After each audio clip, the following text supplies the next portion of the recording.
I've seen too much in my own life. I feel like my 20's, I can even call them comfortably demonic years of my life. I don't miss any day of my 20's because you see, addiction is like a demon. It's like the devil itself. Because once alcohol starts controlling your life, even when your brain thinks, this is not me, Marian, your body still processes that it's time to drink. And anytime you're frustrated by the version of yourself that you don't like, you go to drink so that you don't think about the version of yourself you've become.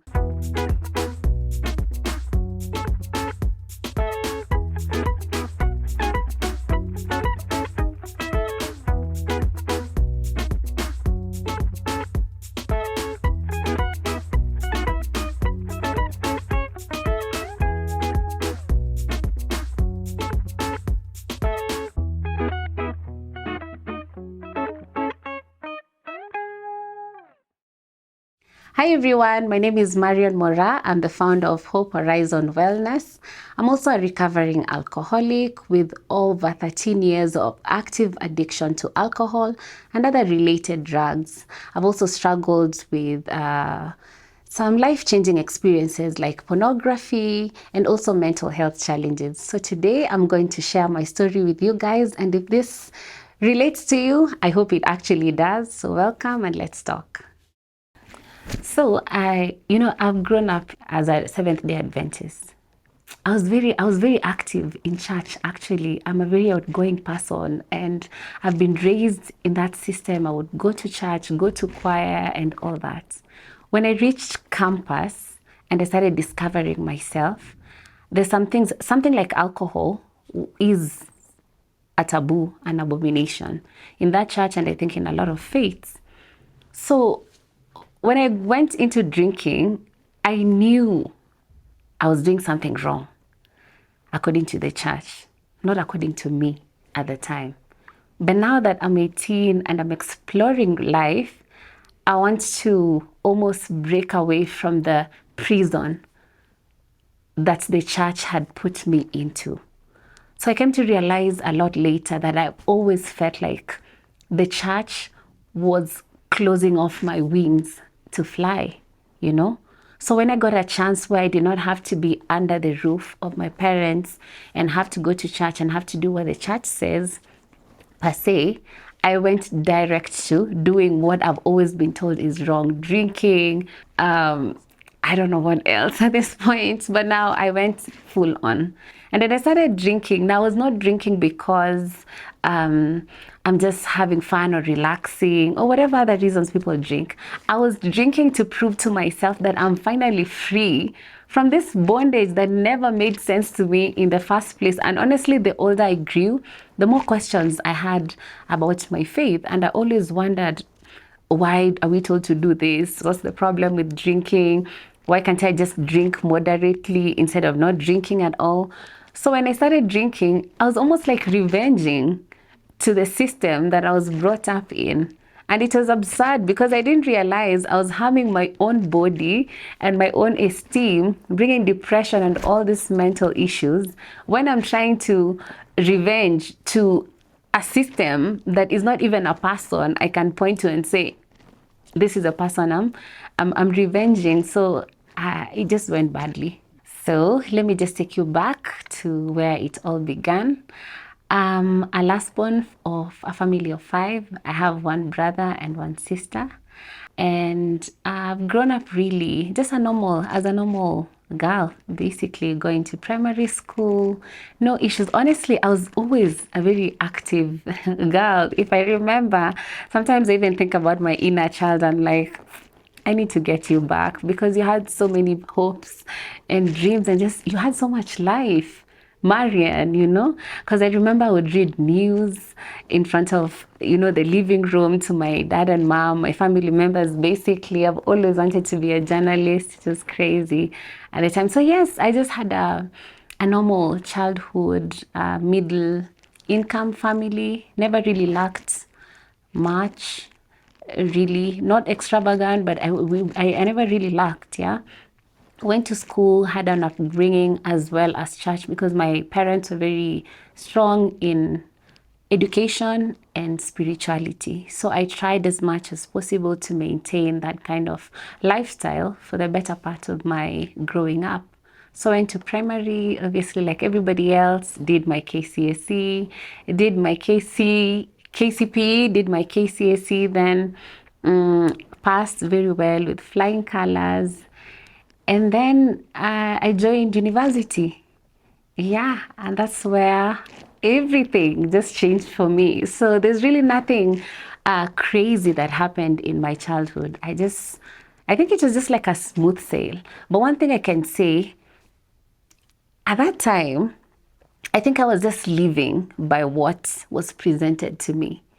Go to school, I go to school. Work hard, I work hard. Go to church, I go to church. I hadn't developed really to start questioning anything at that point of my life. Maybe that explains why I did not experiment much. I mean, I had some trouble in high school, like all teenagers, but nothing major, some suspensions here, there. I was in a Catholic school, so I would do some funny two things, but nothing major that I can say I was a problematic child. No. So everything just happened when I joined uni. I feel like that's where my life began.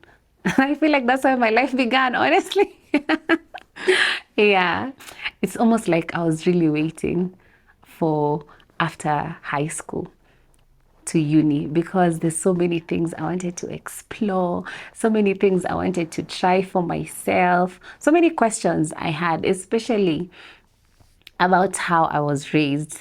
And, oh God, I remembered, I struggled so much with my own identity. And this is why. There's what was expected by society, by my family, right? There's what, as a woman, was expected of me. And there's also what I wanted for myself. So for so many years, there was a conflict between my own identity and the expectations of who I'm supposed to be. And I think I got so confused in between that I didn't know what to do. Sometimes I would say, okay, put Marian aside and do what I'm supposed to do. Incidences that made me remember that made me realize that I'm in a conflict between society expectations and my own identity. One of them was my career. This is what I wanted to do. I always wanted to be a journalist, but my family did not think that was a very morally upright career for a woman, because of the I don't know, the myths and misconceptions that surrounded what happens in media houses at the time, or even now, I don't know. So they encouraged me to do something else that I was not really interested in. So I feel like I was just going through school for the sake of going through school. Another thing is relationships and marriage. I have struggled so much.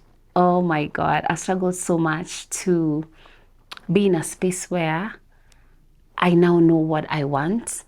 Because for a very long time, I was trying to be with people who are acceptable, who are morally, or not even morally, it's not like they were bad people per se. I was trying to be in relationships that were acceptable to my family.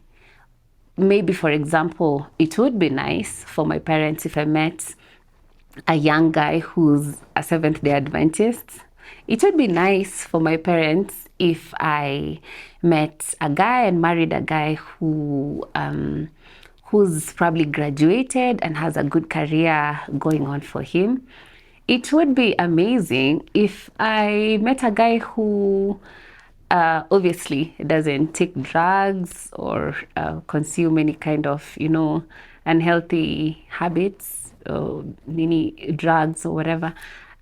A guy without dreadlocks, things like that, But mainly the church. Oh, it would be nice if I met a guy from my tribe, But then I've always been such an open-minded person. I'm the kind of person who's like, you don't have to have an office job. I mean, you could be doing film, for example. You could be an actor You could be a producer. You could be, I don't know, an artist. Yeah. Even from a very young age, I know right now a lot of careers like content creation and the creative industry is growing, and a lot of our parents are becoming more and more flexible to these jobs as careers. But at the time when I was at my prime, that wasn't the case, and that's about 10 years ago. But very early on, I still honestly accepted these careers as normal jobs, as long as it puts food to the table, it satisfies you as in terms of your purpose in life. That was good enough for me. But I always felt like either I get somebody I don't like, but my parents do like, or my family likes, or I focus on what I want and then I disappoint my parents. I've always been so obligated. I've always felt like it would be nice if my parents are proud of me. And then I always had this fear within me that if I don't do exactly what they tell me to do or what they think is right, kinaeza niramba, you know? I could go the wrong way and I could regret, because in my head, and obviously we know they're older than me, they've seen more, they've experienced more. So I always had that fear. And that's where the conflict is coming from. Because I want to impress my parents. Genuinely, they're not pushing me into anything. I want to make them proud. I mean, like I mentioned, I'm a sanguine. I'm almost like a people pleaser, you know? So I want them to be proud of me. So as much as they won't push me to do anything, I still want to be like, what if I just go for that SDA banker guy who will make them happy? What if I just do this and this that will make them happy? But I realized I was just slowly losing myself. I couldn't stand up for myself and say, okay, I think I trust myself enough to do this and this. I can take advice here or there, but I think this is my path. I'm only realizing that now, but a lot of years passed by and a lot has happened in between this self-identity crisis that I've had for so long. I stepped into campus for the very first time, and I'm thinking, okay, I was in a Catholic school, all girls school.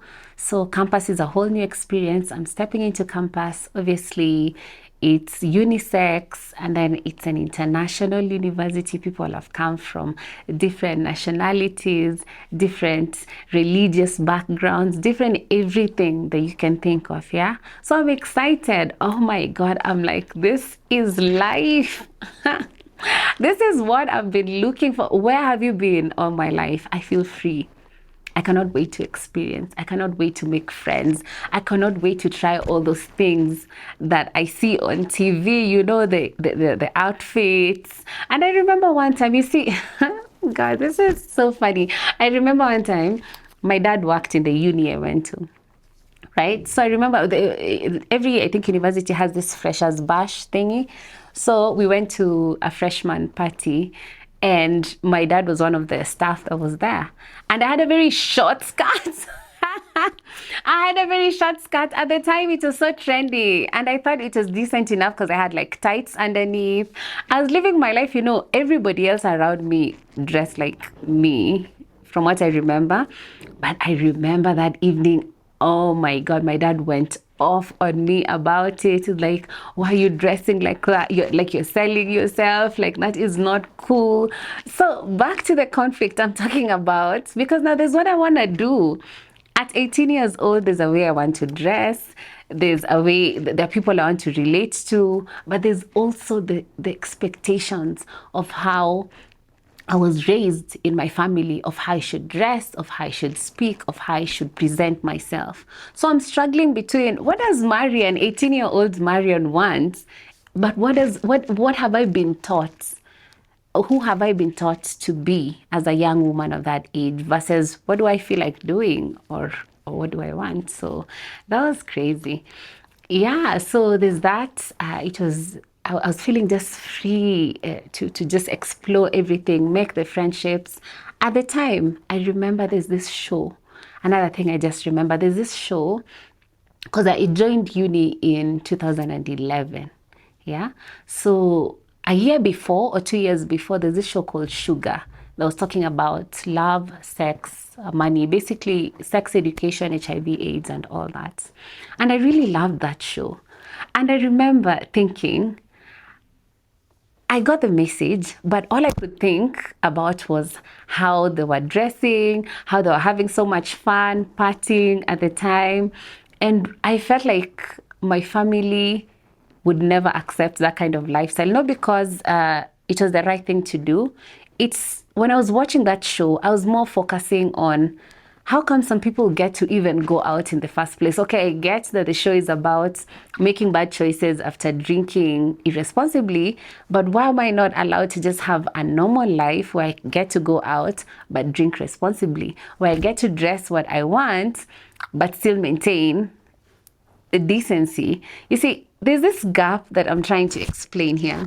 I always felt, and I think I still feel like that up to now, it's almost two extremes. I always wondered, why can my family just not be too extreme on something? For example, wearing trousers. You know, you can wear a decent trouser. I don't know if it has something to do with my religion or not, but I always wondered, can we have a balance where you say, okay, I think as a teenager, you're going to want to go out, but this is how ladies drink. This is how ladies party. Take a cab, be with your friends, come back home with a cab. I'm not blaming anybody for the route that I took, but I feel like when you're hiding, when you're trying to do what you think is right, and you're hiding from expressing yourself to the people who matter the most, you end up overdoing things. Because the one time I've gotten a chance to go out, trust me, I am going to drink, because I don't know the next time I'll manage to sneak out of the house or lie to my parents I'm in a sleepover or just get a chance, you know. So I felt like we never really embraced these conversations as a family or the people close to me, or it's just how I was brought up. These real conversations for, you know what, when at this age, you're gonna probably want to have a boyfriend. This is how to protect yourself from certain things. You're gonna want to party. You don't have to do this. If you love music, like I mentioned, I'm a sanguine. I was definitely going to want to do these things. You mean, come on. The thing is, I felt like there was a lot of delusion. I don't want to call it delusion, but there was a lot of expectations of who, and it happens a lot even to a lot of people that I've even spoken to, the expectations that are unrealistic. This is a young woman who's in this kind of environment. She is not immune to these things that you see from your neighbors' kids or your nieces, your nephews, your other people around. You're thinking, like my parents, for example, I think even right now, they believe that they equipped us with the information of what's wrong and what's right, yeah? But the gap that I feel myself I got, and what led to my identity crisis, was the expectations part, you know?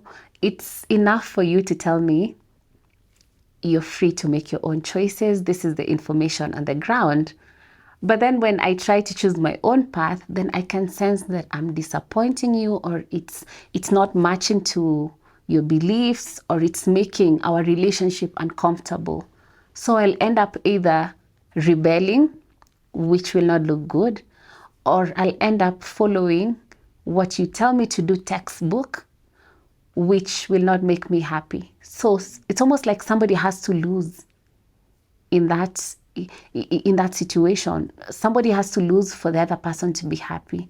And I don't believe in that. You know, we can both be happy, but we should both be able to have the uncomfortable conversations, even the conversations that we didn't grow up, that we grew up knowing is a taboo to have. That's the only way to break these generational issues that we have over and over again. The things that I'm going to have to talk to you that will make you uncomfortable, but as long as I'm open-minded to hear them and talk about them, then you empower this person more than you think you're empowering them. The problem is our parents, and my parents specifically, I think at that time, they know they did their best, and God bless them because I know they did. But I think there's a place where you can do your best, but it's probably not what was best for me at that time. But that has nothing to do with what I chose to do with my life, because I still had the power to make my decisions. But in terms of how I got the identity crisis, that's what I was really juggling with. Oh, my first experience with alcohol was in my second semester. Second semester, freshman year. Quite fast, I know. So my first experience with alcohol was my second semester, if I remember very well. That was 2011, thereabouts. And I went to a house party, as most of us do, and there was alcohol. Everybody was drinking. I've always wanted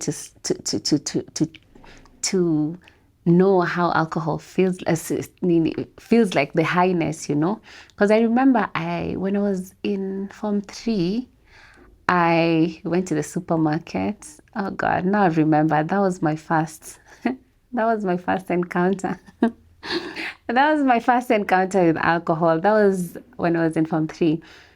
Out of curiosity, I went, bought the Reds. At the time, I don't even know if they exist anymore, but it's called Reds. It has a small percentage of alcohol. And then I drank it. I don't even know how those people sold it to me. Maybe I looked older than I actually was at the time. I don't know. But I remember drinking it. Felt a little bit high or sleepy. I couldn't. I was just curious. I was just curious. I was just curious. I don't know why. Maybe stories also in high school of people who tried alcohol. So when we'd go back to school after the holidays, some of my friends would come and tell me how they went to a party with their bigger cousins, older cousins, and it was so much fun. They tried alcohol. So I tried, but I didn't feel so good. I just felt sleepy, and that was it. Fast forward until second semester, first year. So it's a house party. I'm trying alcohol. Yeah, and it felt good. It felt liberating. Oh my God, I was dancing. We were playing games. We were chatting. Nothing crazy happened except just having fun. And that went on and on for a lot of years, a few more years before it became now bad. So alcohol, my first encounter with alcohol was really just merrymaking. And I wouldn't drink a lot. I would honestly drink like once or twice in 3 months, only when we had like uni functions or when I would go to a friend's party. Yeah. And at the time I was living at home, so it's not like I was living in my own space. So I wouldn't just like go out all the time. I had to plan for it, ask for permission. So I could say at that point in life, I was just a casual drinker. When I first realized that I have an alcohol problem, and let me mention this, all these discoveries I'm talking about right now, I discovered way later when I started my recovery journey. I have to say, now is when I can look back and say, I think that's when I was borderline addiction or when I started having a drinking problem. So now that I look back, I think I had my first, I think around 2015 when I enrolled my master's. Because when I was doing my undergraduate, as I mentioned, I was living with my parents, drinking just casually, not regularly. And I graduated, life happened. I even got a job, I think, in 2014. So I was fine. Fast forward to 2015. I've gotten another job. I've moved out. Now I'm free. I'm no longer under the roof of my parents. And I'm now hungry to try life. Remember now, this is the time I'm also starting my relationships. Like I'm starting to date, like seriously. I didn't have very serious relationships when I was in my undergraduate, yeah. So I'm staying by myself, and I noticed. Now I'm looking back, I'm realizing I started having an alcohol problem when I started living by myself. I thought I was ready to live alone. And I don't think it's the living alone that was really the issue, but I don't think I was strong enough to now live the way I wanted to. This identity thing, just following my path the way I want, I don't think I was strong enough. Because I realized every time when I had a bad day at work, or I had a heartbreak, or I don't know, just I was moody, maybe I have cramps, anything, or I'm happy. I would have a drink. I'd have a drink. So it became so regular that every day after work, I had to have a bottle of wine. Or if I was dating someone, I would even put my dates on weekdays so that after work we are going to a cafe, because I remember at the time I was obsessed with that place. I'd go and have cocktails, and I realized, now I'm realizing, my God, I had an alcohol problem, because I'd go to work, because at the time I'd gotten a very nice job, an international job actually, in Westlands. The offices are in Westlands, not the headquarters. And I would leave work at 5 or 4:30, go to the Oval, have my cocktail. And when I get to the fourth, it was buy one, get one free. I don't know if it still happens like that, the BOG offer. And I would drink the first cocktail, the second cocktail, and I'm with friends or whoever I'm with, right? But now, I wouldn't stop at the third or fourth like other people. The minute the alcohol hits my head and I'm feeling the highness, I will drink. I will drink until 3 a.m. This is a weekday, Tuesday, right? I'm supposed to be at work the next day. But the way my mind works is I'm still going to sleep, even though it's for 3 hours. I'll just shower, put a little bit of makeup to hide the eye bags, and I'll be fine. I've always been really good at my job, so I always thought in my head at the time that would make people not really think about my behavior, my alcohol behavior, my after work behavior. You get? So I started noticing that I'm drinking every day. And in my head, I think I'm delivering. As long as I deliver at work, which I was at that time, then I'm fine. But now it's continued getting worse and worse and worse. I don't even know how I ended up graduating with my master's. I think I give all thanks to my dad, because he would always call me, encourage me, and be like, you know what, you're already in. You're already halfway in. Just try, because I would do evening classes. I was working at the time. He's just encouraging me, just try and maliza, just try and maliza. And that's how I ended up finishing in 2021. I graduated in 2021. That's 2015 to 2021. I think that's like 7 years, right? That's about 7 years. So it took me 7 years to finish a 2-year program. And now that I look back, I'm like, it's really because of the addiction. I wasn't that busy at work. I've always been so lucky. My work has never been, none of my jobs have ever been overwhelming in a way that I cannot study or do other things on the side. So I'm thinking, if it took me 7 years to finish a 2-year program, then I was already an addict at that time.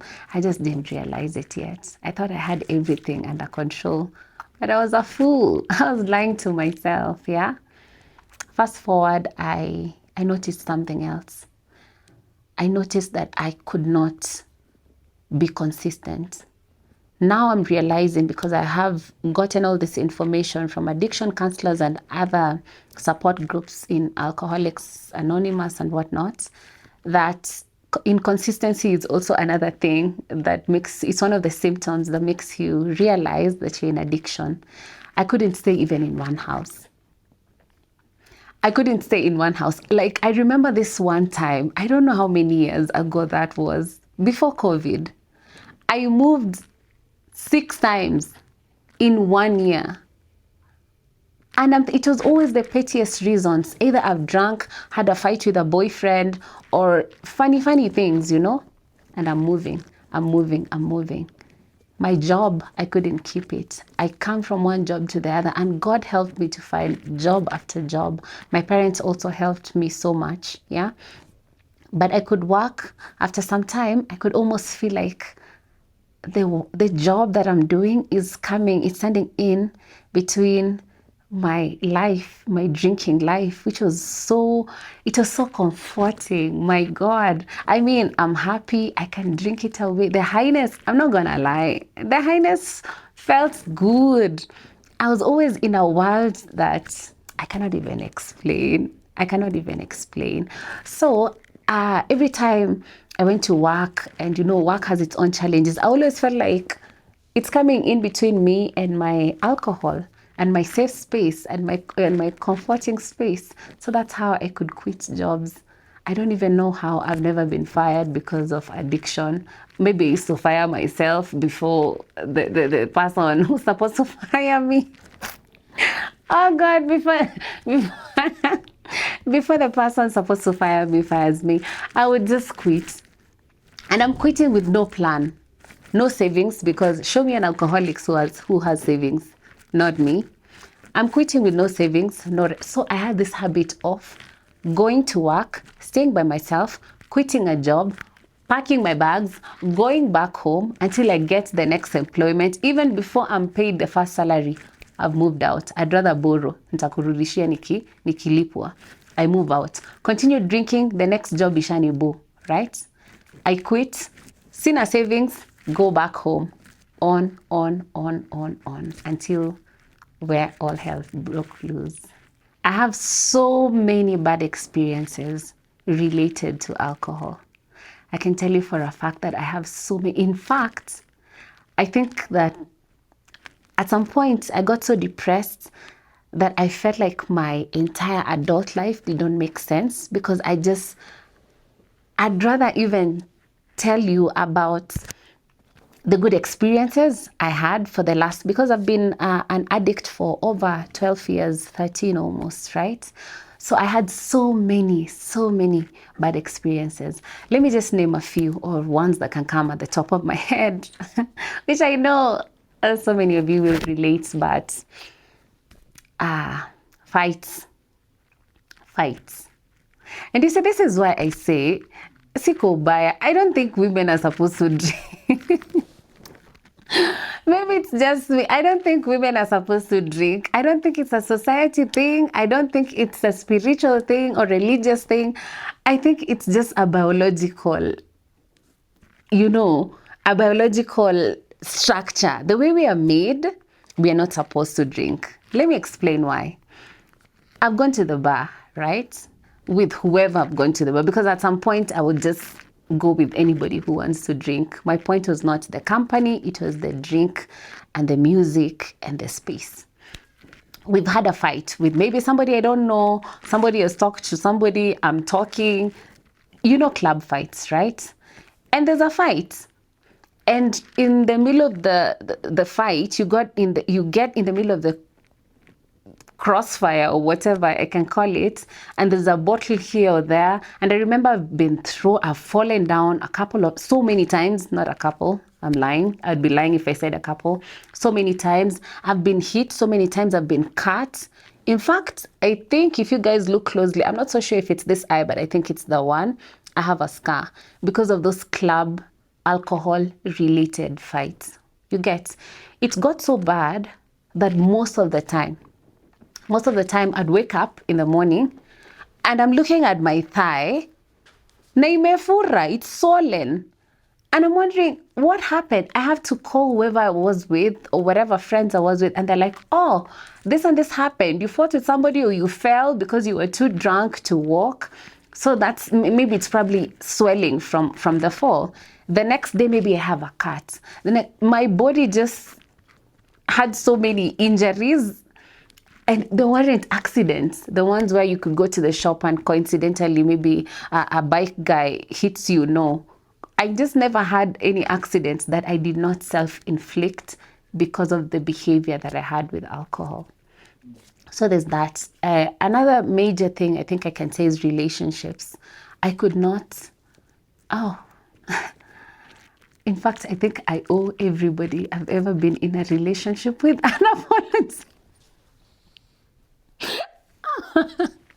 Oh my God, I think if you're watching this,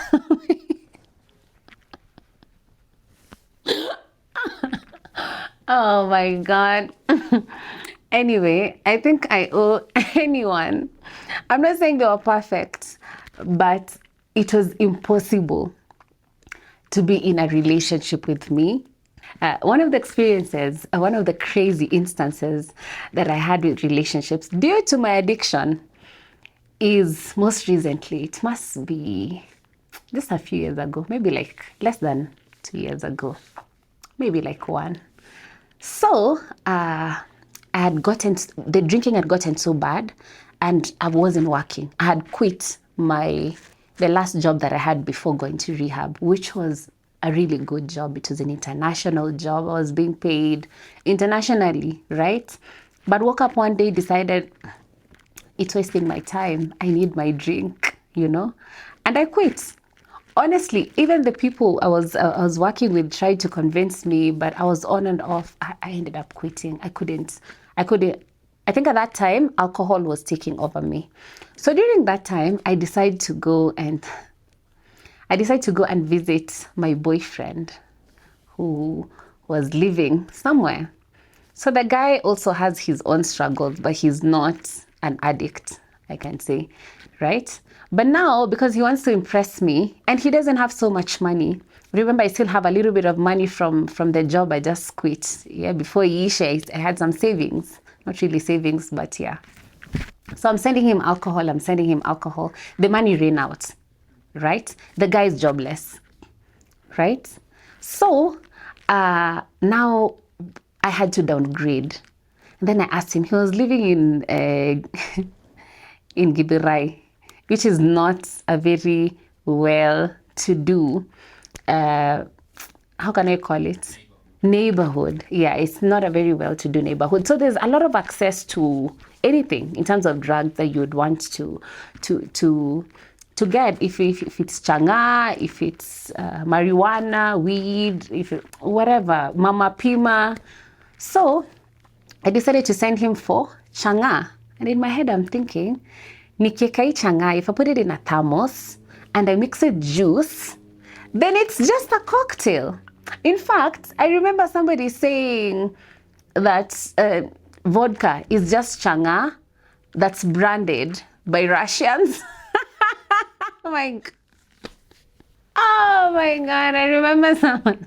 So let me tell you, an addict, an alcoholic will romanticize the drug, the bottle, the alcohol in a way that you cannot convince them otherwise. So at that time, I sent him, and I did it for so many days or even a couple of months, if I'm not wrong. And I remember this one time, so he went, brought me the changa, put it, and I had this cute cup that my friend got me from China place. It was so cute. So he would fill the changa because it's very clear, looks like water. He'd fill it over there. And I think it costed me like 80 shillings at most. Never went beyond 100 bob. And I would buy juice and mix it together, and then maybe add a slice of lemon, and then put the straw, and just walk around Gideon with it like I'm drinking juice or some healthy water or something. So this one time, I think it gotten so bad that my mom found out that I'm going through a very bad phase of addiction, and she was trying to get me home because she came to visit me at my house, and she didn't find me there, and she was there for days. And it was, I think, a red flag, very alarming for her that I wouldn't come home. I'm not working. I wouldn't come home for all those days. So she tried to reach this guy and convince him. Yeah, she knew him. So she convinced the guy, just try and get her home. And that's it. Just don't tell her, just try and get her home. So, and I remember that day I had drunk. Now, this is the incident I'm talking about. I had drunk my daily cocktail of changa. And then I don't know what happened. So he's trying to get me home. And we're walking in the streets, Zagidurai, heading to Thika Road. I was living there at the time. And I don't know what happened. I think maybe changa is not for me, or it is just that I start shouting. I don't know if he told me something. There's something he did to just trigger my emotions. Normally, I'm a very loud person. Maybe, let me say I'm very expressive. But I would read the room. But after taking some sips of changa, I'm the whole kikombe and went for another one, I did not have any room in my system to like read the room or just calm down. I started shouting like a mad woman. I'm shouting at him. I'm speaking in Kisii. I'm speaking in Kisii. I'm speaking in English. People surrounded. Even God knows, I don't know how he did not beat the hell out of me that day, because I was full on embarrassing him, like literally stripping his clothes by the words that were coming out of my mouth. People are surrounding us. Even some of the men over there and women are like you need to do something. They were actually against me, and he was still trying to protect me from all this because it was drama. People are surrounding us. I'm trying to throw stones at him, and as the helper, you know, it was so bad. So at the end of the day, he had to put me in a bike, and that's how I ended up getting home. And long story short, I went to rehab after that. But thinking about that, I don't know if it was the drug or I was just too much into depression, plus the changa that I had taken, that I just didn't care. Because normally I would care about how I present myself before people. I mean, I'd like to think of myself as a well-mannered, educated career woman, but that's not the woman that you... God, I wish he even took a video so that you guys could see. I think I have one of those videos somewhere. I think so. I'll try find it. But the woman I knew, and this is the reason why I kept going back to alcohol and drink even daily, even a larger amount than I would actually drink. Because when I think about the kind of woman I've been raised to be, when I think about the kind of education system my parents have put me through, when I think about how good of a job I've been doing in all these organizations, when I think about my value as Marian, and then I saw the woman that I'd become when I was drinking that changa, mixing it with whatever I was mixing it, I didn't like that woman, even in my addiction. But you know what? Who had the guts or the energy to get out of it? When you get to that level of addiction, Justus, you will not get out of it just by thinking, oh, I need to get out of it. Now the addiction was the one that was driving me. And the reason, you see, addiction is like a demon. It's like the devil itself. Because once alcohol starts controlling your life, even when your brain thinks, this is not me, Marian, your body still processes that it's time to drink. And anytime you're frustrated by the version of yourself that you don't like, you go to drink so that you don't think about the version of yourself you've become. Rather than thinking, let me do something about the person I've become, I can be better. Your mind is thinking, wacha niende nitoe lock, let me go get another drink. And that's how depression mixed with addiction can kill you even before your internal organs, your liver, gets damaged. And that's the problem most of us, or most people who can relate to this story, will tell you that they want to stop. Honestly, I did want to stop, but I didn't know how to stop. I would wake up in the morning, look at my face, look at the scars in my body, look at my weight. I normally weigh between 55 and 65 kgs. I was 40 something, 48. I looked like I was in high school. I was so skinny, I could barely eat. The most I could eat ni maybe mayai pasua, some roadside street food that would cost less than 100 shillings because I was trying to save money to drink, because drinking was so important to me that I would have rather starved. If you gave me 100 shillings, I'd probably just eat like an egg worth 25 bob and then go take the changa for 50 bob. I never knew. I used to watch news about people going blind when they take changa, and most of them were men, you know. I even knew a couple of women, I think, in my neighborhood growing up, but I never thought that could be me. And I used to judge them so harshly. I'd be like, why would these people do this to themselves? I mean, why? Why would these people do this to themselves? This can never be me. Until the day I didn't know how I started taking that cup of changa, 80 shillings daily. I cannot pinpoint of how, other than the fact that I think I needed to drink and I didn't have the money. And another thing about addiction that, my God, when I think about it right now, it even scares me. That's why I think it's only by the grace of God that I'm even having this story and sharing it with you today, is that, you know how something like changa, we all know that after some time it can make you go blind, or it can literally eat your internal organs as you watch. Do you know, as an addict, as an active addict, I never thought about that. I would find excuses. I was like, maybe those ones just drink too much. I think I'm just drinking mine as a cocktail. Or, you know what, my problems are bigger than getting blind or getting sick. Or I'd gotten to a very sad and dark place in my life that I didn't care. I was like, so what if I die? What's there to look forward in life anyway? I mean, if it's my career, I've ruined it. If it's my education, it's almost, it's just not valid anymore because I'm not using it for anything. If it's my family, I've isolated them. I no longer pick their calls. If it's the friendships that I had that were beneficial to me, I don't have them anymore because people just don't want to be around someone who acts like me. I'm not someone who ideally any normal human being would want to be associated with. And I knew that even in my addiction, I knew that I've become a version of myself that I no longer knew.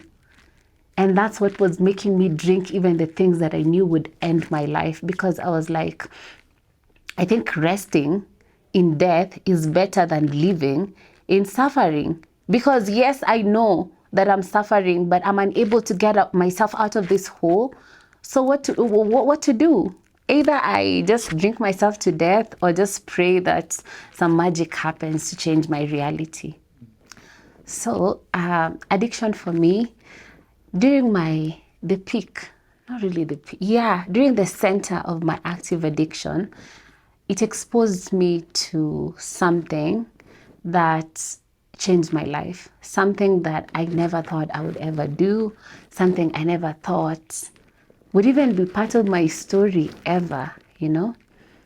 And this is the first time I'm actually talking about this.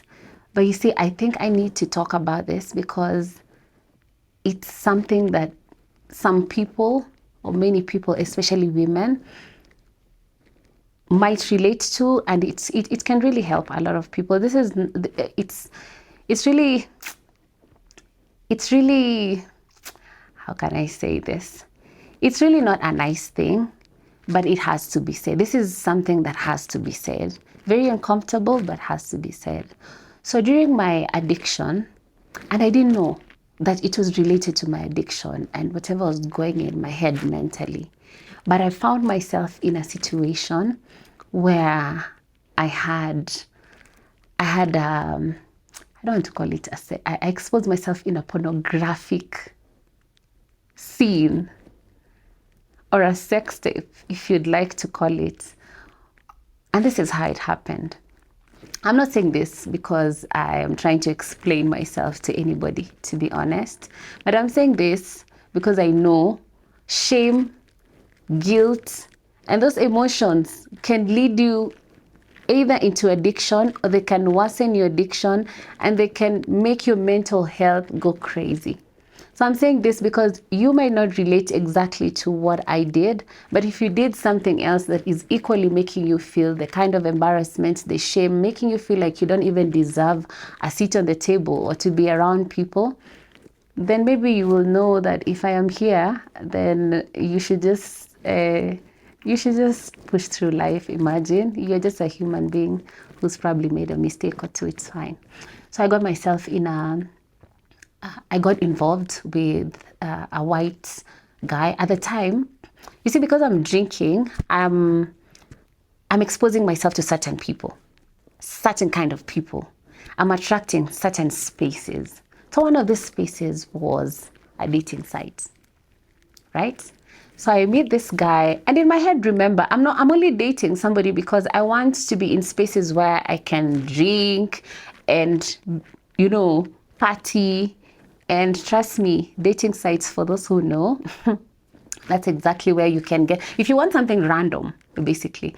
An alcoholic loves random plans. Because it's only in a dating site that you swipe and meet someone, and they're like, are you interested in having a drink tonight? 30 minutes later, you're in Westlands drinking, I don't know what, with someone who you don't know if he can kill you. And now I'm starting to realize maybe that's what has happened to a lot of women when we've had the last couple of months, recent months and years, we've had lots of femicide cases. And I'm telling you firsthand, I think maybe I entered what I'm about to tell you as a bad thing, but maybe I escaped a worse situation, like being killed, because you see, when you're an addict, you're not in a space of vetting someone.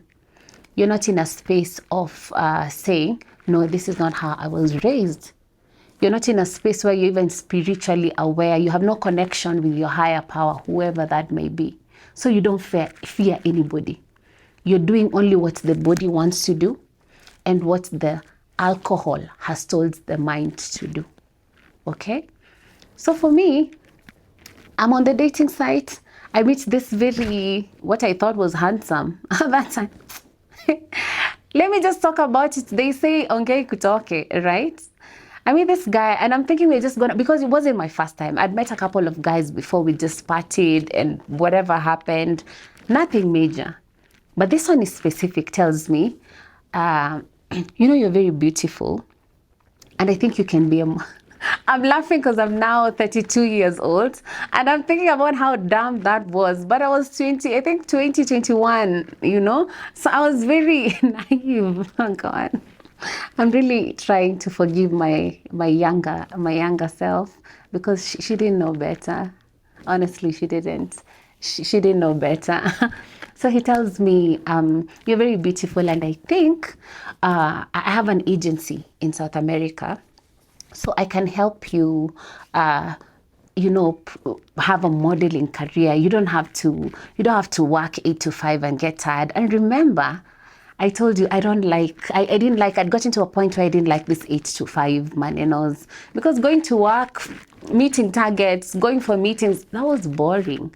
I want an engaging kind of job where I can go wherever I want, whenever I want, wherever I want, and drink when I want, even drink on the job. That was my mindset as an alcoholic at the time, So this guy comes with this very, very attractive offer. One in a lifetime. They say opportunities come once in a lifetime, yeah? Telling me you're going to be paid, I think, about 100,000 Kenyan shillings. That's about 1,000 USD an hour just for a photo shoot. And you're going to travel the world.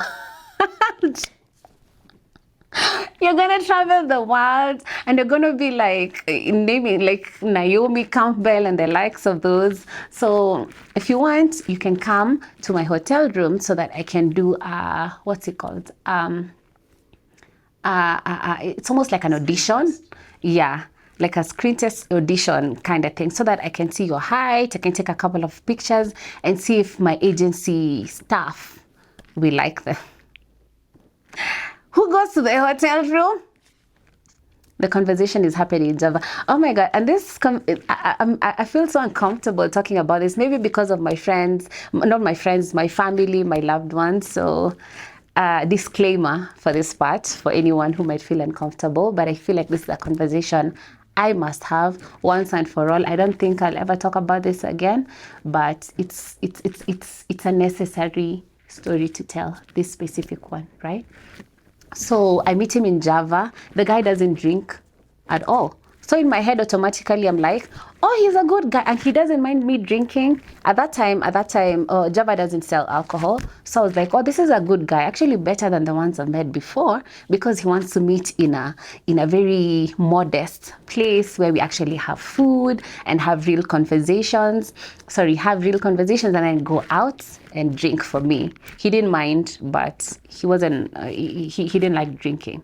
So already psychologically, he's prepared me to think that he's a good guy, right? So we go out after, and I'm starting to get drunk. And it's easier to convince someone who is already tipsy or drunk, especially a woman. That's why they call them panty removers. Some alcohol brands are called panty removers. That's why a lot of men pick up girls in the bars and in the clubs, because a woman of sane mind will probably try and analyze and reanalyze your proposal before doing what you want. So I think he got me in a space psychologically first, and mentally, after drinking a couple of drinks, whatever he was saying was just making sense to me.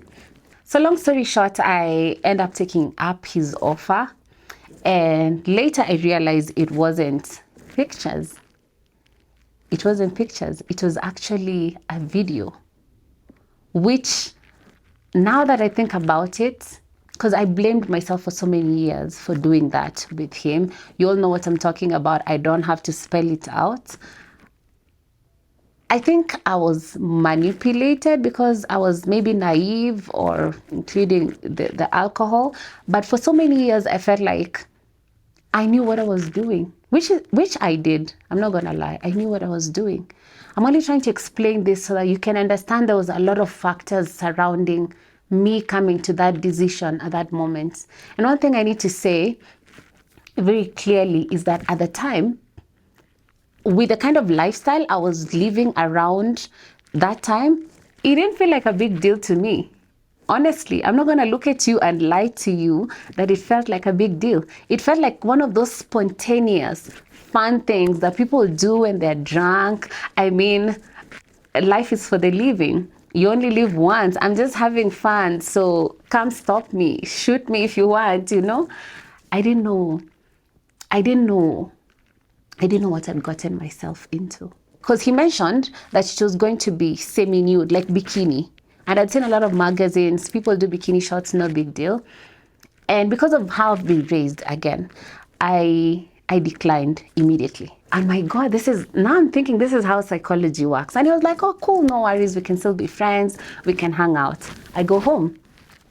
And then a few days later, or I don't know how long, he reaches out again. I was like, do you want to have lunch? And then he tells me about the modeling again. And that's the day we go out after. So that's the day it happened. The first time I met him, nothing happened. I go home. He introduces the topic. I say, I'm not interested. Second time, he reintroduces the topic. And this time I agree. After now we've gone out clubbing around Westlands. He doesn't drink again. And I'm feeling all hyped up. And, you know, there's something about drinking that just loosens your moral.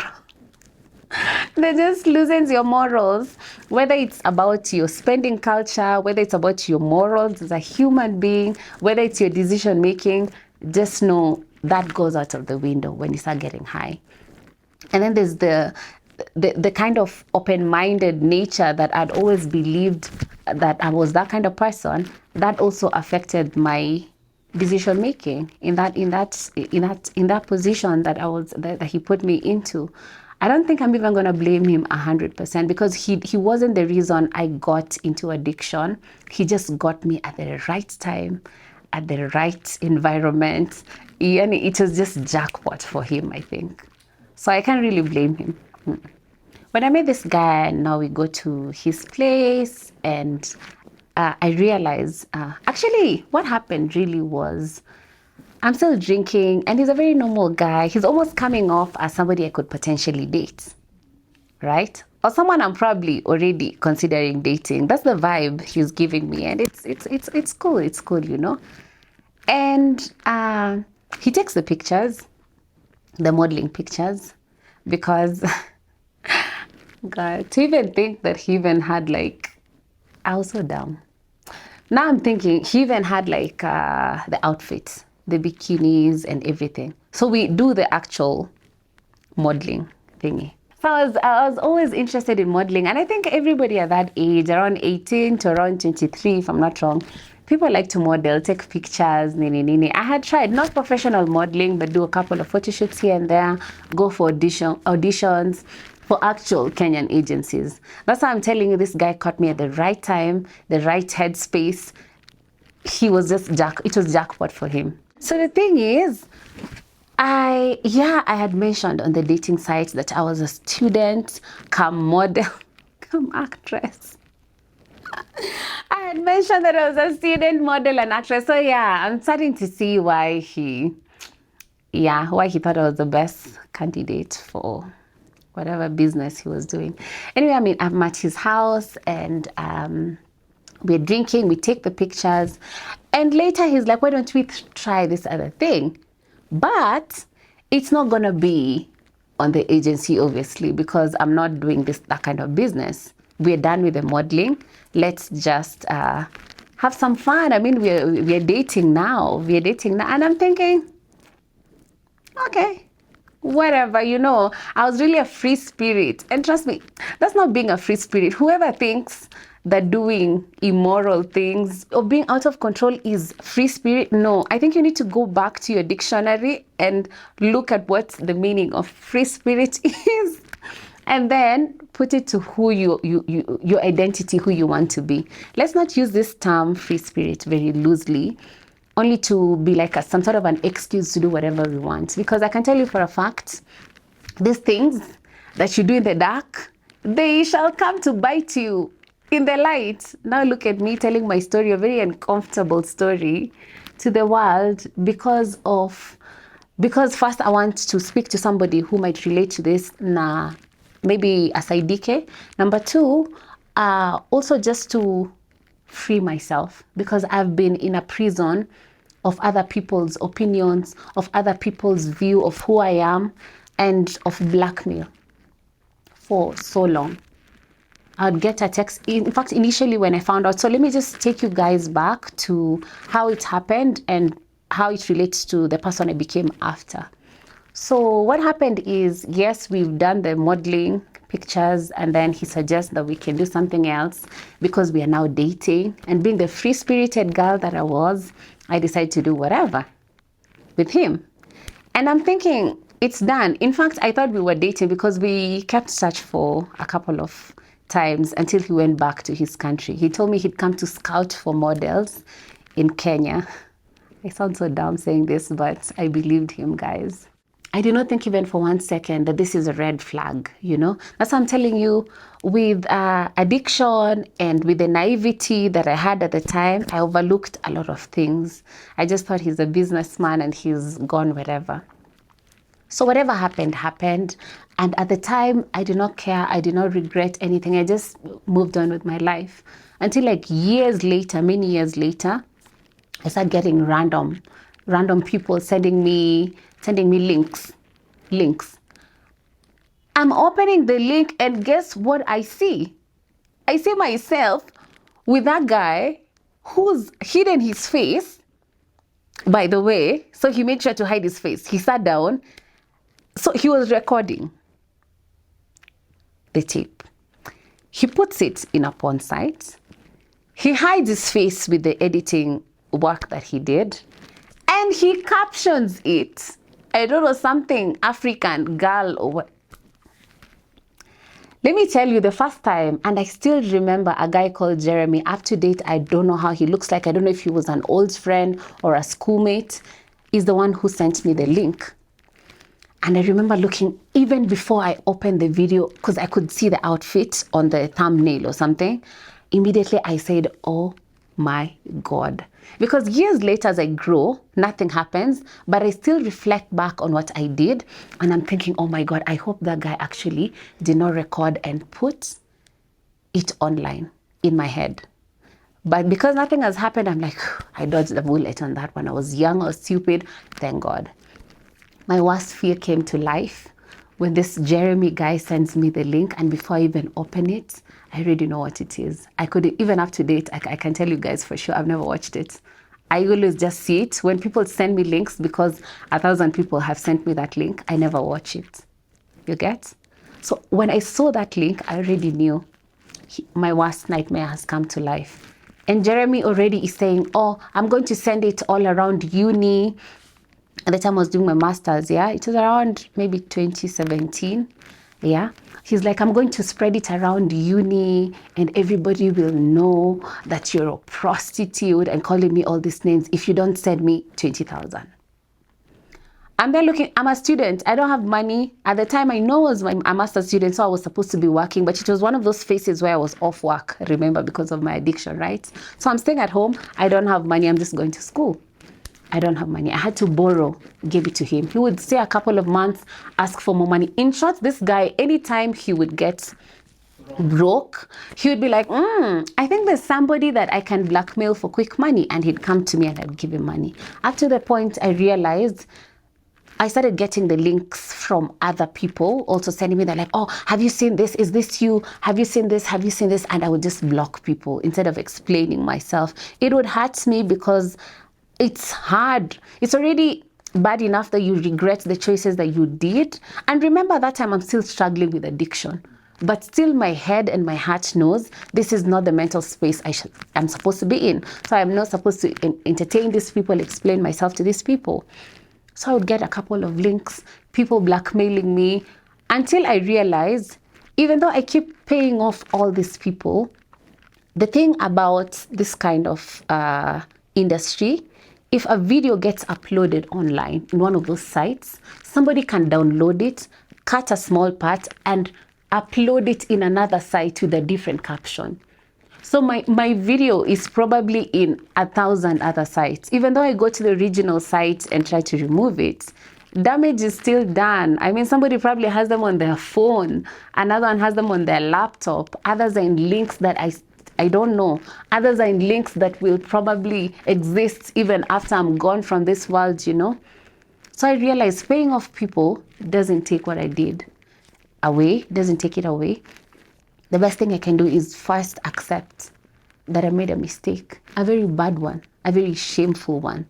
I was still trying to protect my identity despite the fact that I was deep in addiction. And I think this video coming into the light of people that I cared about, my family, my friends, my bosses, my future, I saw my life just falling apart in front of my eyes, because I was thinking, how about my job? How about in fact, even before I think about my career and anything, I was more worried about, remember I told you my dad was working at the same university that I studied in. So I was just imagining, this is a guy who's tried so hard, taking you back to how I was raised, to raise me properly. I said that, oh, he was probably too strict, followed my own path. Look where it got me. But look at who, by extension, my actions are embarrassing. Where is he's tried so hard, he sacrificed so much. Where is he going to put his face? And this scared me for years. Even thinking about it, even up to now, just makes me feel like I don't know if I'll ever apologize enough to the people I've hurt along the way because of the mistakes, just like this one that I've made, you know. I don't know if I can ever be able to apologize enough. In fact, I struggled so hard. I'm not even gonna lie to you. I'm still struggling to forgive myself. I go to therapy, I go to support groups, I pray to God, but it's still a journey. I still worry. I don't have any kids right now. I still worry, if I get kids, what are they going to say? This is a conversation I'm going to have with them if this happens to if they stumble upon this, because the internet never forgets, and people forget. If you haven't gotten yourself in this situation, it's not just this kind of situation. If you haven't gotten yourself in situations that are life-changing, just remember that the world is so unforgiving. So don't make decisions because you're a free spirit, because you're just living life. You only live once. Yeah, you truly only live once, and that's all it takes for you to just either break or make your life, because people will never let you forget your mistakes. People are nasty. People are cruel in this world, because nobody likes to look inwards. People would rather project their insecurities by insulting you because of the things you've done. Let me give you an example. All these people who've sent me these links, all these people who've called me names because of this video, have been in the exact same porn sites for whatever their reasons were. That's not for me to judge, right? But they're not thinking, I'm a consumer of this content. They're thinking, Marian is a hoe. You understand what I mean when I say the world is cruel? People never look at their own contribution to anything or their own mistakes. They'll always project their insecurities to you. So if you haven't gotten in a space where you've made any kind of mistake, so you're thinking of doing something carelessly, think again, because I'm a living, walking example of what one bad decision can do to your entire life, of how people see you. So you can even sit down and start thinking, oh, people are bad. It still goes back to, how am I going to react to the reality that this is how people are? How am I going to forgive myself, my younger self, for the mistakes that I did? How am I going to mend the relationships that I broke because of the choices that I made? You get? And it's a lifelong journey. I'm not going to lie to you. It gets easier, but it doesn't really go away. I'm going to have days that I think about it. And let me tell you, even now that we're talking about it, even about 3 days ago, just last week, somebody that I haven't talked to in years sent me that link. It's only that now I think I approach it better. I have less emotion to it, maybe because I've gone through rounds and rounds of therapy or stuff like that. But these things will always come back to bite me in the back.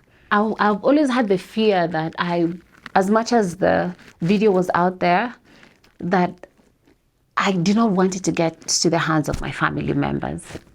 That was my other nightmare. My first nightmare was the guy that I did whatever I did with exposing me to the world. And it happened. And I almost learned to live around that truth. But now my next fear was my family or my loved ones accessing it. But unfortunately, there's a relationship that I had that was very toxic. Also through my own contribution. You see, you cannot have a reasonable relationship when you're an alcoholic, because even your mind when selecting partners, the right partner is not good. You're probably going to just pick somebody who's just drinking as much as you. And one of them, I think, got so mad when I left them because I could, you see, I mentioned that I had a habit of leaving things unfinished. So just like I could leave a job, I could leave houses, it's the same way I left relationships. I could just wake up and be like, this is not working for me anymore, just leave it. So I think maybe the guy didn't take it too well, and there was a lot of conflict around that time, and he ended up sending it to my family members. Up to date, especially my parents, my God, I just hope they did not actually go ahead and watch it, because I had prepared them, or they'd had something about it from the guy. Excuse me. They'd heard about it from the guy I was dating at the time before the video was actually sent. So I'd like to believe they didn't actually go ahead to watch it, but yes, they were exposed to that content, and that broke my heart. And I remember crying so much and asking my dad to forgive me for all this mistake, especially that one. I'm so grateful to family. Earlier on, we were talking about how family can either support you or break you, push you to. Remember that young girl who thought that her parents were too conservative for her? I came to realize that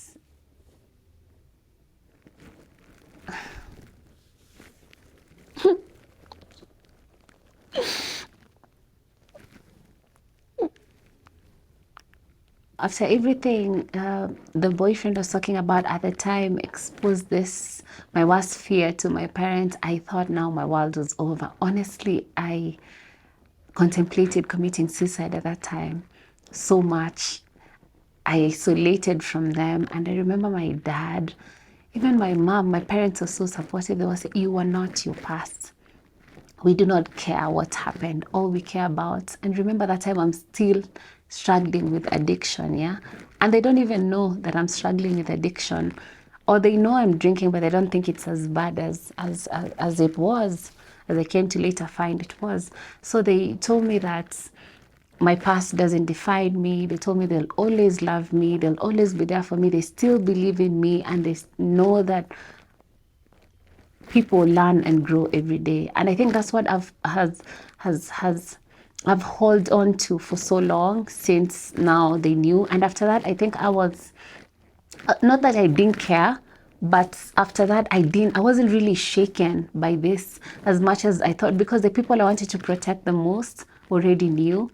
I was so surprised, my God, I was so surprised, because knowing the family I've come from, knowing how conservative I thought my parents were, my upbringing was, this is the one thing I never thought my parents would ever get past or ever forgive me for. And I truly understood the true meaning of unconditional love with no conditions, because if they could forgive me, I felt safe. In fact, that was worse even than my addiction. Maybe that's why I'm so comfortable talking about my addiction, because now I felt safe. I felt like I have people in my corner, not enabling for me to continue making bad choices in life, but able to see me and love me for who they truly know me to be. And not all these people calling me names, people who will never allow me to forget my mistakes, people who forget that they have their own mistakes too. So I got that kind of support system. It's the first time I felt like I had I had people in my corner. I felt safe. And it was really my family, my parents to be specific. Whatever happened, I feel like maybe I'm just being honest for the first time.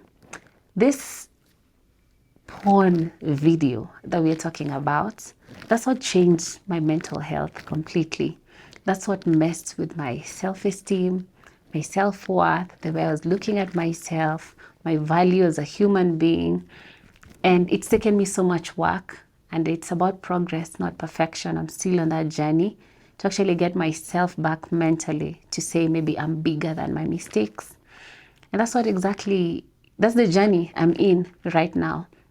But I feel so good even sharing this, because now I don't really have to explain, not even because I owe anybody an explanation. I think it's more like a relief therapy for me, that I'm taking back my power.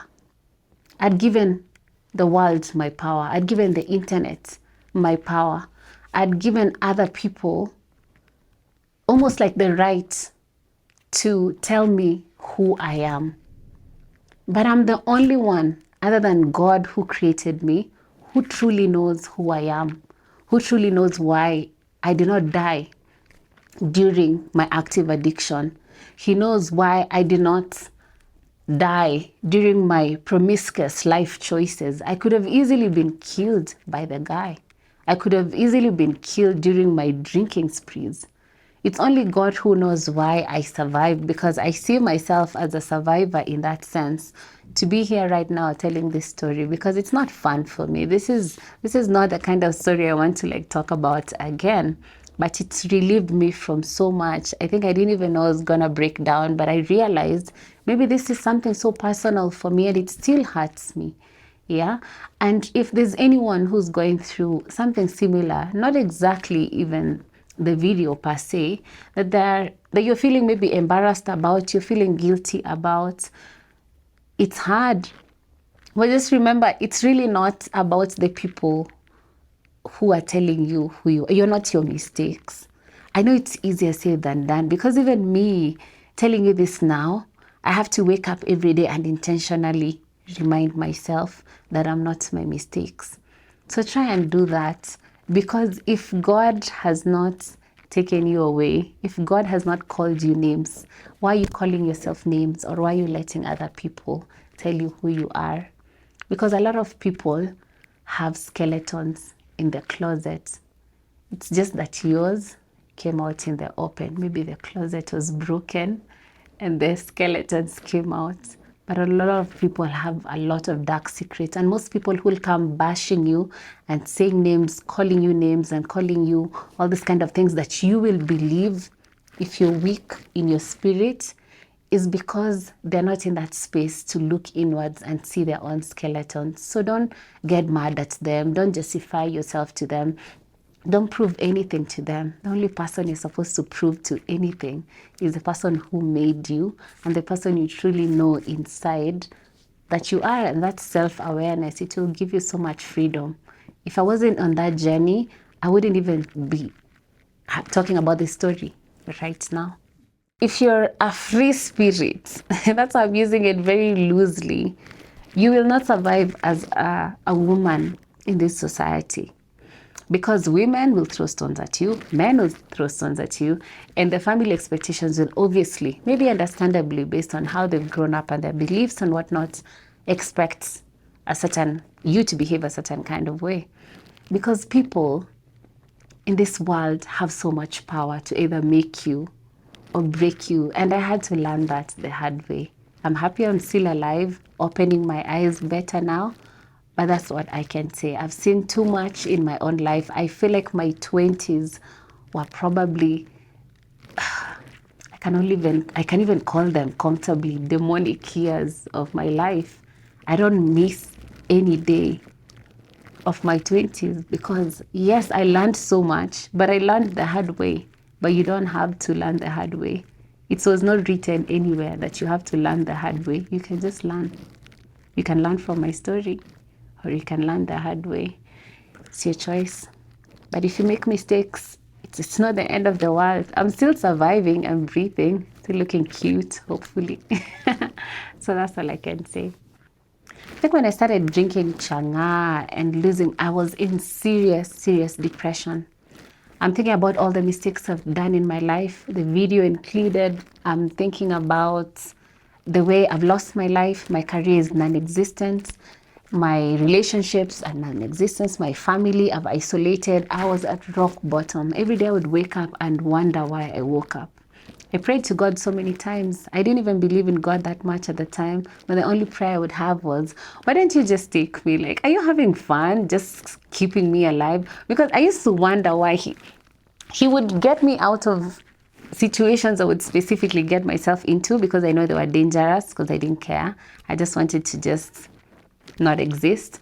But somehow, even up to now, I feel like there's a guardian angel somehow. He would always put me in the right corner. So I was tired of him saving me because I didn't like life. So why you making me wake up every morning healthy? I'm not even sick. I wish I was even sick. Maybe I would just sleep in hospital. You know, I was tired. I was over it. I was so depressed. And my turning point, my rock bottom was that. But my turning point was when my two people, my mom, I think, saw the last stages of my addiction and immediately picked it up. She might have picked it up a little bit later than, but you know, she didn't have the information. A lot of people don't know when an addict is an addict, especially when they're functional alcoholics. So my mom picked that up and she told me, you know, you need to go and get help. I want to help you. She moved from, why are you doing this, to no, this is a problem and I think we can find a solution. And I thank God for her. I thank God for both of my parents. And I remember, let me take you guys back 2 years before that, they had tried taking me to rehab when I was also, I think I had shown signs a bit earlier. They just didn't think it was alarming as it ended up becoming. But I got near the place and actually did not go. I refused to go, but they didn't force me into it, so I went back. But I continued that habit because I was still depressed. I still had a lot of mental health challenges and I was drinking them away. But this one time, when I'm saying I had fikaed mwisho kabisa, I felt like it was the end of life. She came through for me and I remember she encouraged me to go to rehab.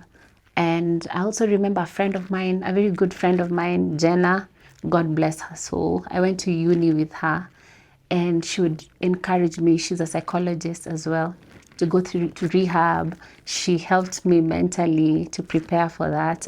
Another friend of mine as well called Isaac. Those are the only two people that I still talk to in that sense. Even after I left rehab, I realized there's no friendships in addiction. People don't tell you that you have a problem. People just talk about you. Even family members. People just talk about you, especially extended family members. They just see you online acting funny, in funny situations, you know. They don't say anything. But people who truly care. Sometimes God just sends even random friends. Because these friends I'm mentioning, we weren't even that close. Because I was drinking a lot, so isolated from people who don't drink or use drugs. But they still came through for me, encouraged me. My mom was there. She tried so much to help me put my headspace into getting help. And that's how we ended up, I ended up going to rehab. And I have to mention something. Before I went to rehab, when I was in that process of when I was in that process of accepting that I need help, and I now my mind was thinking, okay, maybe I need help. Now let me go. I was trying not to find the perfect rehabilitation facility. And I'm going online and all I'm seeing is people saying they're being beaten in rehab or they're being forced into injection. And I was so scared until I came through one of your videos from Caroline Kagia. I hope she's okay me mentioning her name. She does beautiful work on advocacy, creating awareness on addiction, especially for women. So thank God for her, because honestly, she might not know this, but if she watches this, she'll know. It's through her story that I saw in Shared Moments with Justus, this show.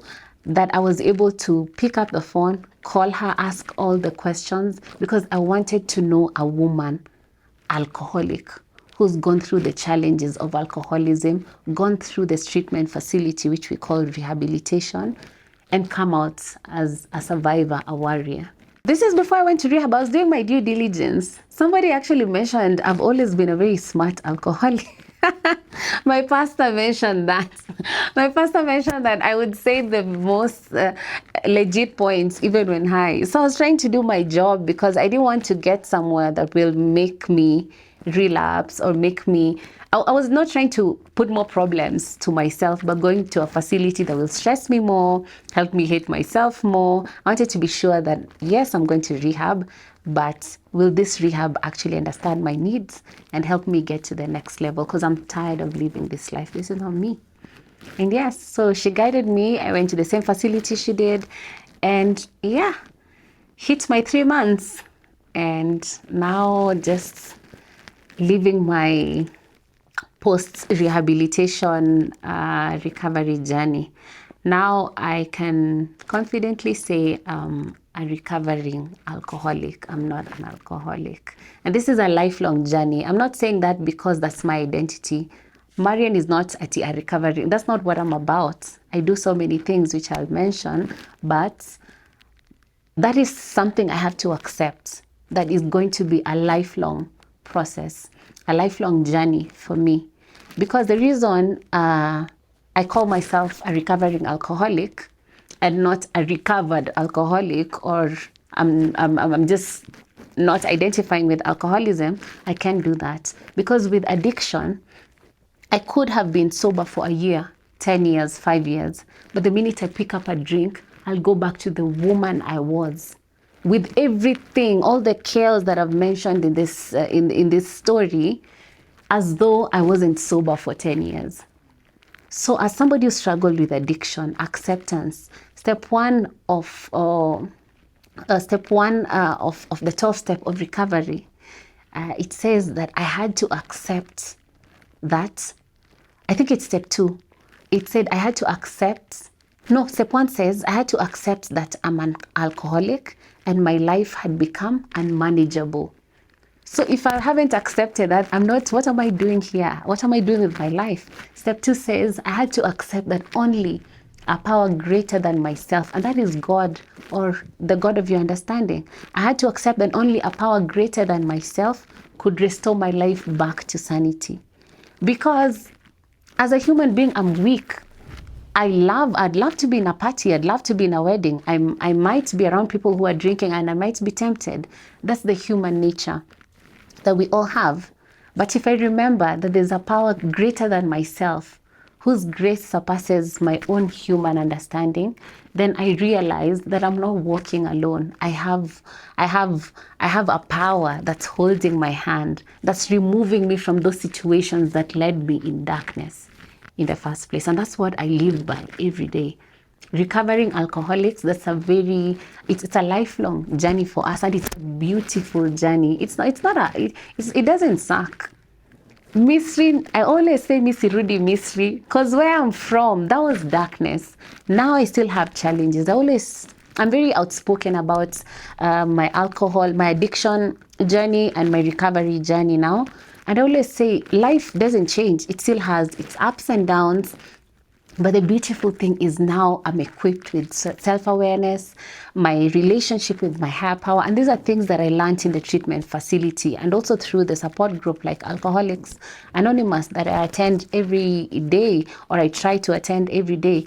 I understand that I have now the skills and the support system to still walk through the same life that has challenges, but this time stronger that I don't need a bottle when I'm happy. I don't need a bottle when I'm sad. I just need to face life. If I'm sad, I can do something about it. I can talk about it. I can try and find solutions. If I'm happy, there's a million ways to celebrate joy, including reading books, something that I hadn't done since I was in high school. I realized I'm actually a lover of books, and I might never know the potential that I have if I remained in that dark space. And I'm not giving myself I'm not saying that I did anything to get even to where I am right now. I can only thank God, because he's the one who touched the people around me, who helped me get the help when I needed it the most. He's the one who gave me the grace to actually want that transformation. And he's the one who's still putting the right support system and the right, environment for me to continue my sobriety journey. So I have to remember to always know that this is not my own doing. I would genuinely not be alive if I tried to do all these things by myself, including the work I was talking about, saying I can work as a functional alcoholic, but I realized only a power greater than myself could restore me back to sanity. I thank God, because honestly, it's God. It's not me. I cannot even pinpoint to anyone, but immediately I entered the doors of rehabilitation, the center that I was in. I remember I only made one prayer to God. And I always say this. I told him, I don't want to go back to that dark space. If I'm going back to that dark space, just get rid of me. It's not a space I want to be in. I've realized what is eating me up, and I need purpose. I need purpose for life. I need purpose for the reason I'm living in this world. And I need that purpose to be for your glory. You created me for a reason. What job did you create me to do? Did I go through all these challenges for nothing? I don't think so. Please make it very clear for me, to know exactly why I'm here. Because honestly, I'm lost. I don't know. And when I was in rehab, I felt some sort of comfort, because for once I could just think about myself without the noise, without the messages of, oh, I've seen you here, without me thinking about the jobs I've lost, the people I've disappointed. That's why I think I was able to focus and think about myself, just myself for once. And I think that's where God revealed to me. I don't want to sound like those people who got revelations, but it almost felt like that, just in its own way. So that whatever I've gone through, let it be a testimony to other people. Whatever my journey was, let it help other people. So when I left rehab, that's what actually inspired me to open a foundation. Right now I'm running a foundation.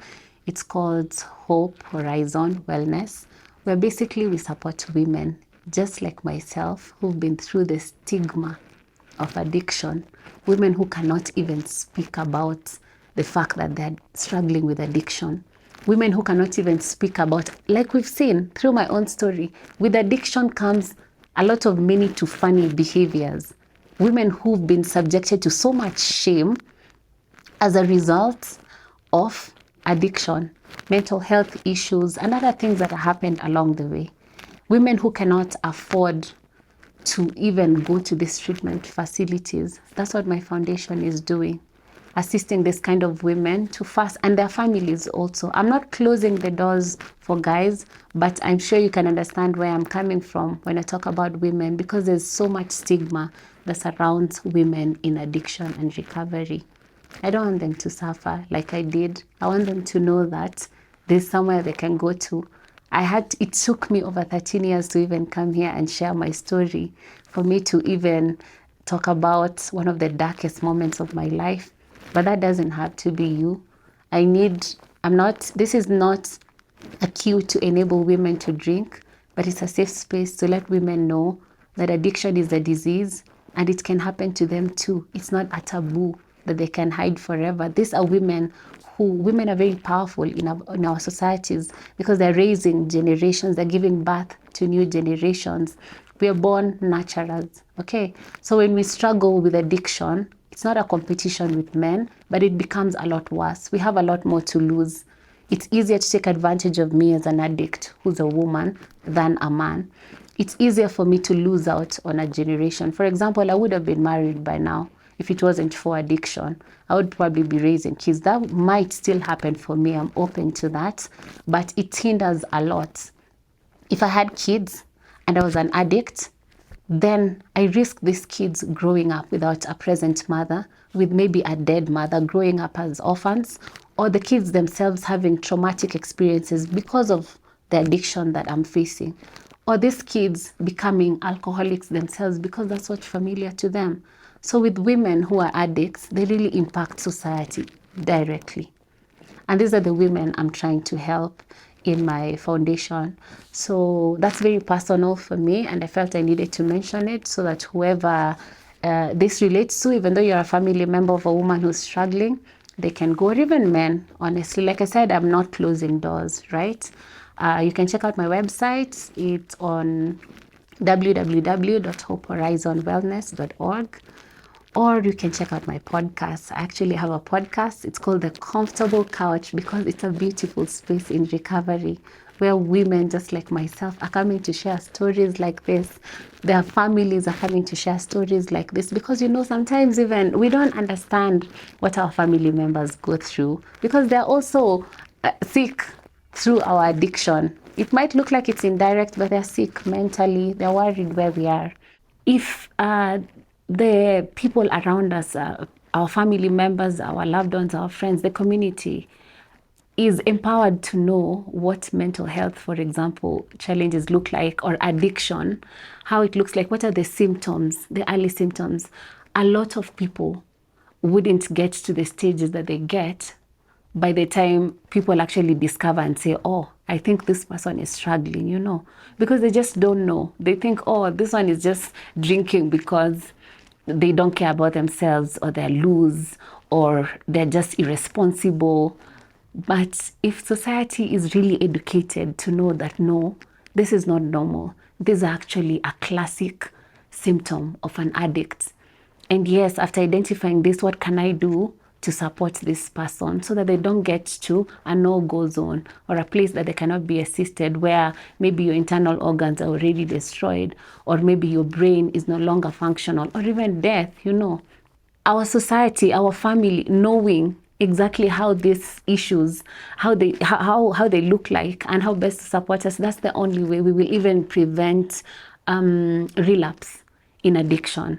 Yeah, because you go through rehab, you go through whatever support system you go through, and you stop drinking or you stop using your drug of choice. But what happens is you go out there, and the challenges that made you get into the addiction itself are still there. But you find when you're going back to the community, they're not empowered on how to help you. So what happens is you still have to face these challenges sober, and if you're not strong enough, if you don't have what kukushikilia mikono, you go back to what's familiar to you. And what's that? Your alcohol, your weed, or whatever it is that you've been doing for all these years to cope.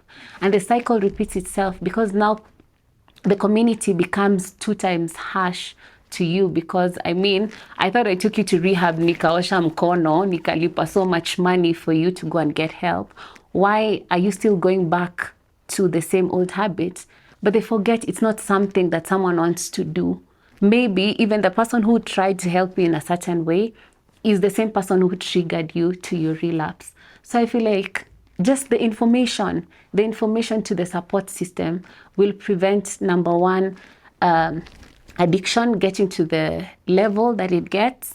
Or if the family or the support system decides to support you, then you're unlikely to go back to the addiction or the challenges of coping mechanism that you were used to, because now you've been equipped, you're strong. Because addiction is not about the drugs, it's about finding your inner power, your inner strength to say, okay, life is not easy, but I don't have to drink my problems away. I now know that I can face life, but face it with a stronger mindset, a stronger attitude, because I have a support system. And I came to believe we don't live by ourselves. We're not an island. I need the person next to me. I need people around me. I need a support system. So I have a podcast called The Comfortable Couch on Spotify and YouTube. You can watch it, you can share your stories, and it's through community that we're even living a day at a time. With addiction, with mental health, with life in general, for me, it's just a day at a time. And I can tell you it's beautiful here. So that's it from me.